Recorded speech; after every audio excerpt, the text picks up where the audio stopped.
Salve, salve galera, estamos dando início aí a mais um episódio do nosso projeto Saraula Virtual Ritmo, Arte e Pedagogia. Se você ainda não conhece o nosso projeto, dá uma lida na descrição desse vídeo para entender um pouquinho melhor da nossa proposta. Aproveite também para conhecer um pouco mais das ações pedagógicas e culturais do projeto RAP, Ressocialização, Autonomia e Protagonismo. Se inscreva no nosso canal, aproveite e se inscreva também nas nossas redes sociais, né? Nós temos página no Instagram, Facebook, Twitter, @ProjetoRapDF, e também acesse a nossa página www.areadf.com, firmeza? No Saraula de hoje a gente vai tratar do tema 132 anos da falsa abolição da escravatura no Brasil. A gente sabe que a pauta racial, a luta antirracista, era uma luta de toda a sociedade, não somente da população negra. E é importante frisar que não basta não ser racista, a gente tem que ser antirracista. Porém, no meu caso, que não tenho melanina na pele, né, a gente tem que ter um certo cuidado a abordar essas pautas para a gente não roubar o protagonismo dos negros, né, porque eu não vivi o racismo. A gente sabe que o racismo no Brasil se dá muito pela cor da pele, né, quem tem melanina na pele. Apesar de eu não ter melanina na pele, eu tenho consciência da minha ancestralidade, né, como diz o Renan Inquérito, Brasil da mistura, miscigenação, quem não tem sangue de preto na veia deve ter nas mãos, né? E eu tenho sangue de preto na veia. Porém, como eu não tenho melanina, eu tenho que ter cuidado para não roubar o lugar de fala dos negros, porque eles já foram silenciados e continuam sendo silenciados na nossa sociedade, e a gente não pode reforçar, né, tomar o lugar de fala de uma população que já foi por muito tempo silenciada e continua ainda nesse processo de silenciamento e exclusão. Então, portanto, o nosso Saraula de hoje vai contar com um convidado especial, meu parceiro, amigo, educador, ator, né, faz parte de uma CIA teatral chamada Elementos Pretos, Rafael Santos, com vocês, galera, tamo junto. Salve todos e todas aí do projeto Saraula Virtual. Eu sou o Rafael, professor de artes da Secretaria de Educação.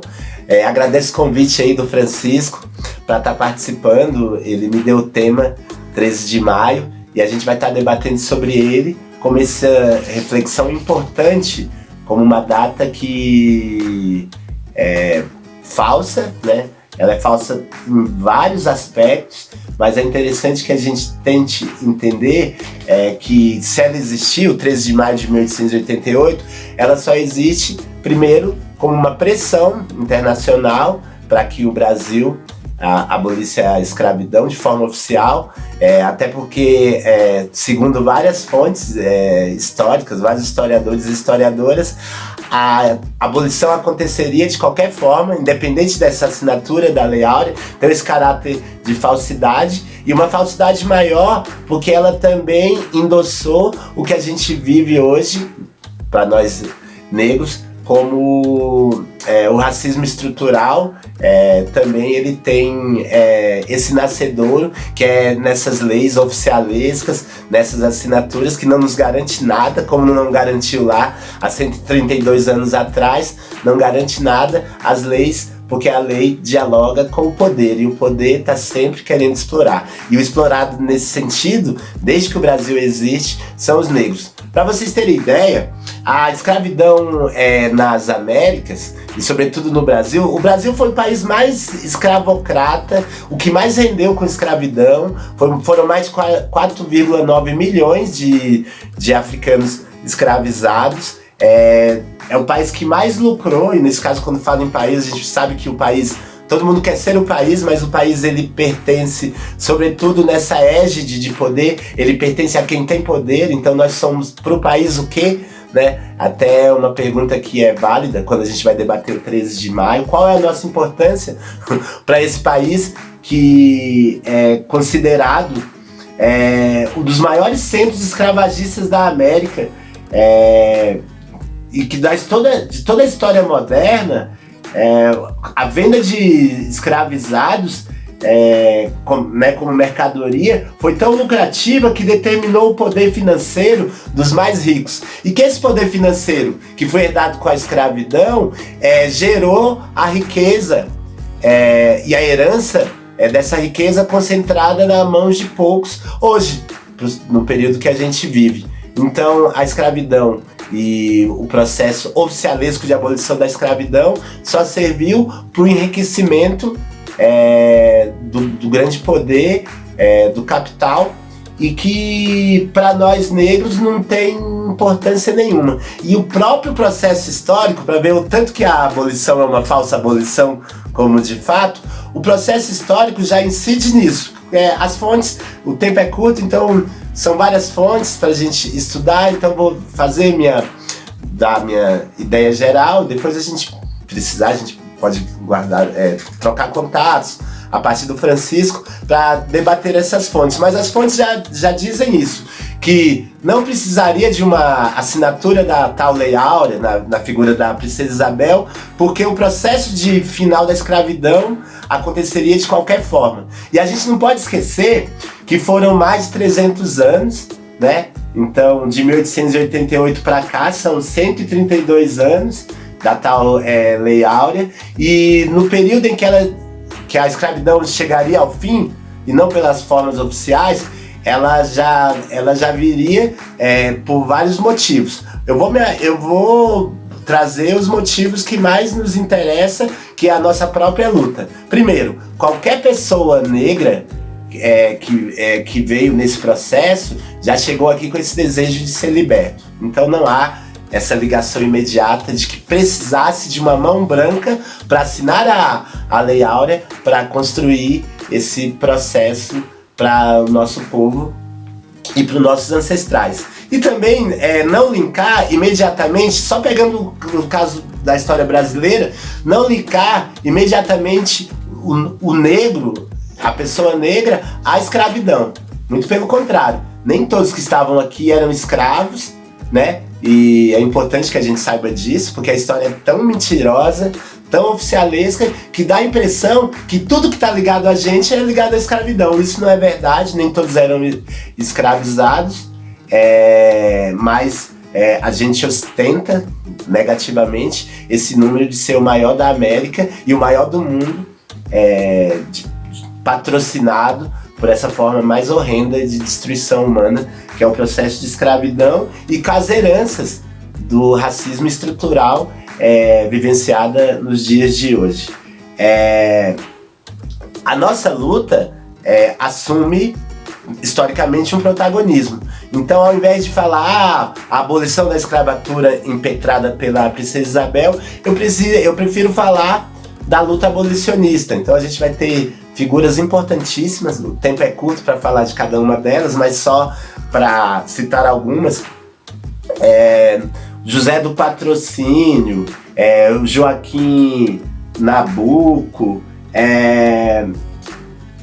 o Luiz Gama, que é de uma importância inquestionável e talvez das maiores, todos eles negros lutavam contra a escravidão e pela oficialização da libertação dos negros, sem contar as lutas populares dos povos negros, nos quilombos, ou os famosos escravos de ganho, que recebia dinheiro e comprava a própria alforria, e comprava a alforria dos outros escravizados. Então a nossa luta, o protagonismo nesse processo, ele é todo nosso. Então, historicamente, quanto mais a gente pensa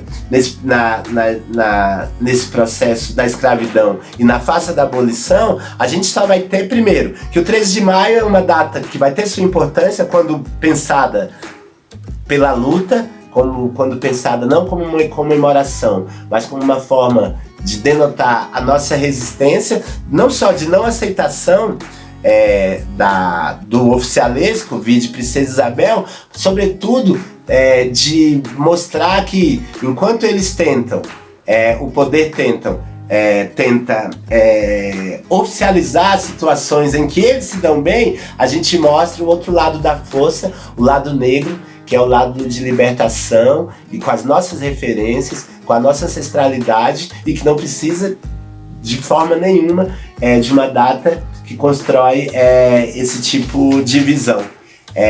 A escravidão, até chegar a 1888, estava em decadência no século XIX, até pelo desinteresse financeiro e não tinha uma precisão de algo que fosse oficial, e que esse oficial graças à denotação de humanidade, porque ele não tem humanidade, só corroborou com os interesses, e junto com esse processo, as leis que reverenciavam o processo da escravidão, todas elas concorriam contra o nosso povo, contra os nossos ancestrais. Então todas as leis que faziam, e aí a gente podia estar falando lei do ventre livre, a lei de terras, todas elas concorriam contra a gente. Então, a abolição da escravatura, e aí eu chamando a falsa abolição, ela só foi uma forma de perpetuação de um poder e de uma negligência dos nossos direitos básicos, que hoje, fazendo esse salto secular aí, com 132 anos, a gente vê, por exemplo, no caso da Covid-19, que a pandemia nos atinge aqui no Brasil de uma forma tão visceral, tão estúpida,